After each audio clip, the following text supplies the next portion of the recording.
අම්මෝ වෙලාවට අද නම් ට්‍රිප් එකක් සෙට් වුණා. දැන් නම් මූණකටත් හොදගත්තු නිසා අවුලක් නැහැ, නිදිමතකුත් නැහැ. දැන් යන්න ඕන බස් එකට ට්‍රිප් එක යන්න. මං හිතන්නේ බස් එකේ ඇතුළෙමත් අස් කරලා තියෙන්නේ. මේ ටිකටත් සර්විස් එකක් දාගත්තා. අවුලක් නැහැ, කිසි දූවිල්ලක් නැහැ. බස් එක ඇතුළෙත් අවුලක් නැහැ. බස් එක ඇතුළෙත් කිසිම කුණු කෑල්ලක්වත් නැහැ. මං ඊයේ ඔක්කොම අතු ගාලා ඇතුලේ ෂීට් වල ඉඳන් හේදුවනේ. ඉතින් අපි දැන් බස් එකට යමු, නැත්තම් කට්ටියට පරක්කු වෙනවා. කොත්මලේ ජලාශය බලන්න යන්නත් තියෙන්නේ. ඒක නිසා අපි යන්න කට්ටිය ගන්න මෙතන පිටිපස්සෙමත් අවුලක් නැහැ. තෙලුත් තියෙනවා. කට්ටිය ගන්න කට්ටිය නගින්න යන් ඉස්සරහට. මෙතනින් පාක් එක දාගන්න ඕන වෙලාවට අපි ඉන්න තැනටම ආවේ. ඉක්මන් කරලා නගින්න, නැත්තම් ෂීට් එකක් ගන්න තියෙයි. ඉක්මන් කරලා නගින්න අනේ. ඉස්සරහින් පොර කන්නපා, පිටුපස්සෙන් නගින්න ඉක්මන් කරලා නගින්න. අම්බෝ කට්ටිය ටික නන්න එක ගත්ත. දැන් ඉතින් යන්න තමයි තියෙන්නේ. බුදු සරණයි දෙවි පිහිටයි. එහෙනම් අපි ගමන යමු. අද නම් සාමාන්‍ය 100ටවත් යන්න ඕන. මට බස් එක හුරුයිනේ. එදා අපේ බස් එකේ බොස් නෙමෙයිනේ දැන් ඉන්නේ.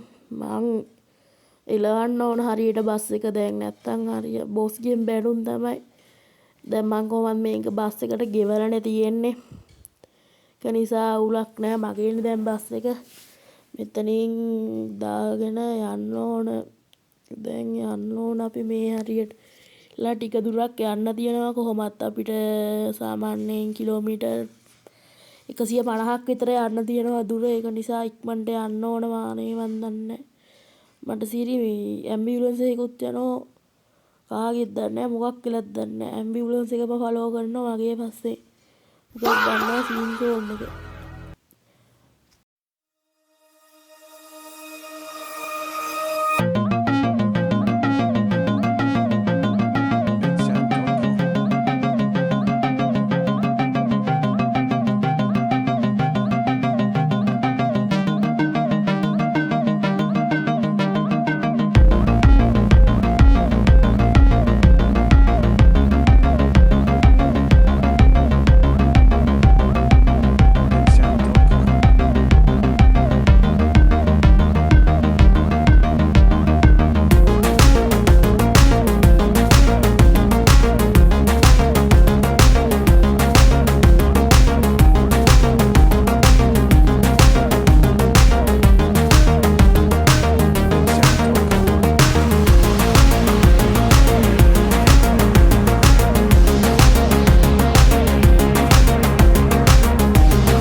ඩ්‍රයිවර් මහත්තයා මෙතනින් තෙල් ගහමු, නැත්තම් මේ පස්සේ වෙනකොට සෙට් තිබුණ නැතොත් මග නතර වේවිනේ. ඔව් මාත් ඒක තමයි මෙතන දැන් තෙල් ටිකක් ගහන්න ඕන. ලීටර් 200 වෙන්නම ගහන්න ඕන. මේ කොන්දොස්තර මහත්තයා මට මේ සල්ලි ටික දෙන්න. සල්ලි කීයක් විතර තියනවද? 5000ක් විතර තියෙනවා. එතකොට අපි 4800 ගහගමු නේද? ඕනේ. හරි. හරි බස් එකට ගැහුවා. මං නම් දැන් ටිකක් අමාරුයි බස් එක එලවන්න. මේ කොන්දොස්තර මහත්තයා ගන්න බස් එක එලවනවද? හා.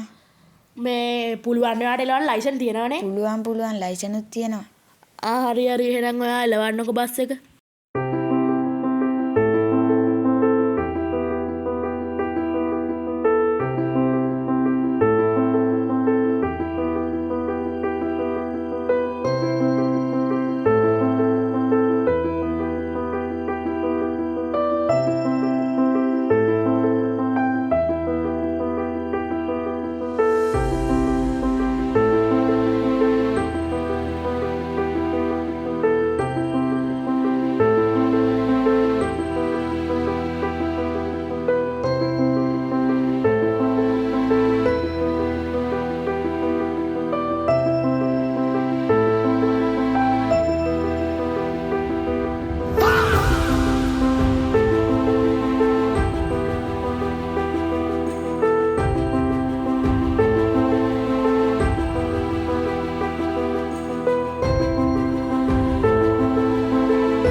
ඔහොම යන්න ඕන. දැන් මේ ටිකක් වේගෙන් යනවා කමක් නෑනේ. මේ දැන් ඔයා එළෙව්වනේ ටිකක්. දැන් මම බස් එක ගත්ත. මේ මම ටිකක් දැන් මේ ගානටත් යන්න ඕන. පාරේ ට්‍රැෆික් එක අද නේද? ඔව්නේ. හිමින් යම් පොඩ්ඩක්. ඕහෝ වනන්න එපා. හරි අවුලක් නෑ. මේ කට්ටියමයි කියන්නේ වනන්න කියලා. මේ වනන්න පුළුවන් නේ. වනන්නම් මම නවුලක් නැහැ. මේ ඕන එකක් එච්ච බෙන්ජනම් වනනවනේ. මම මේ පාරට දාගන්න ඕන ගානා මේ ගාල්ල පාරේ ඉන්න. අපි දැන් පොට පොළ ඉඳලා මේවා දැන් මෙතන ගාල්ල පාරෙන් ගියාට පස්සේ හරියාවි මේ. එතකොට අවුලක් යන එක ගන්න. එහෙම ගාල්ල පාරෙන් කොහොම යන්. වන් දැන් ටිකක් කිලිම වලයන් පාර අවුලක්. අනේ මාමී බස් එක පොඩ්ඩක් වනන්න කාලේ අපිත් හරියාසේ අපි දැකලා නෑනේ. හරි පුතේ ඔය බලා ගන්නකෝ. මං කිව්වේ මේ කොන්දොස්තරට ළමයි ආසයි කියලා. ළමයි ආස වුණාට කමන්නේ. ඔහොම යන්න එපා පාරවල. ඒකත් ඇත්ත. හැබැයි කමක් නෑ. මේ අර පොලිසියක් නෑනේ. මොකද මං දඩකන්නේ කියලා දැන්. මට බැලන්ස් එක නැති වෙන්නේ නෑ. මං යනවා දැන් වනනවා. ඕහෝ තව පොඩ්ඩෙන් මේ ළමයිගේ මැරෙන්නනේ හදන්නේ ඔය. ඔව්ඩෝ සිරාවටම හොඳේ. චෝ වෙලාට මං කිව්වනේ මට ඒක බැලන්ස් කරගන්න කියලා. තව චුට්ටෙන් ඉතින් පෙල්ලෙනවා බ්‍රේක් ගැහුවේ නැත්තහම. බස් එකේ බ්‍රේක් එකම තියේද? ඔව් සාමාන්‍යයෙන් තියෙන වේගනේ අතහම නැවැත්තුවේ. වෙලාවට මාත් එක්ක බයලා ගියා. අනේ එක්ක ඕනේ වනන්නනේ. මේ දරුවෝ කියන ඒක කරන්න යන්න එපා. ඔයා විදියට යන්නකෝ. මේ අපි ජීවිතාන්තරේ දාන්න ඕනේ ඒ ඔහොම වඩන්න එපා කිව්වම. ඔන්න මට සිරිබස්සේ හට්ටිය කබන්න හැනේ මං ඔන්න ඔහොම වන්නනවා. මොකෝ මොකක්වත් වෙන්නේ නේ මම බැලන්ස් එක නෑනේ බස් එකේ. නිකන් මොට්ටෝම යනවනේ. අනේ අපේ ජීවිතේ අඩෝ ආ අඩෝ වීදුරු කෑල්ල අඩෝ මම නම් බේරුණා බං. ඊ පොඩ්ඩක් බලපන් පිටිපස්සේ කට්ටියට මොකක් හරි වෙලාද? අඩේ අන්න අර ගොල්ලෝ කෑ ගහනවා. ඊ වීදුරු ටිකම වැටලනේ අම්මට සිට මම බැහැගත්ත බස් එකේ. ඊ මේ ලංකා සංස්ථාවේ තෙල් ලොරියක්. හරි පුතේ වැඩක් නෑ මමත් ඉඳලා මටත් මැරෙන්න බස් එක ගිනි ගන්නේ. බස් එක කාට මං කොහොමද ඉන්නේ කාට හරි අනේ මහත්තයා බස් එක ගිනි ගනිත් දන්නේ නෑ. අනේ යකෝ තෝ මොගේ බස් මේකෙත් හැප්පුණා. අනේ පොලිස් මහත්තයා බස් එක ගිනි ගනිත් දන්නේ නෑ. මම ඒව දන්නේ නෑ. මම බලාගෙන හිටියා ආපු විදිය. ඔහොම එලවනට ඔහෙලට හොඳට දැන් ඔයා කොහොමද පොලිසිය තමයි බද්දන මිනිස්සු කීයක් කනතුරේද? අනිත් එක වාහන දෙකක් හැප්පිලා දැන් මොනව කරන්නද? අනේ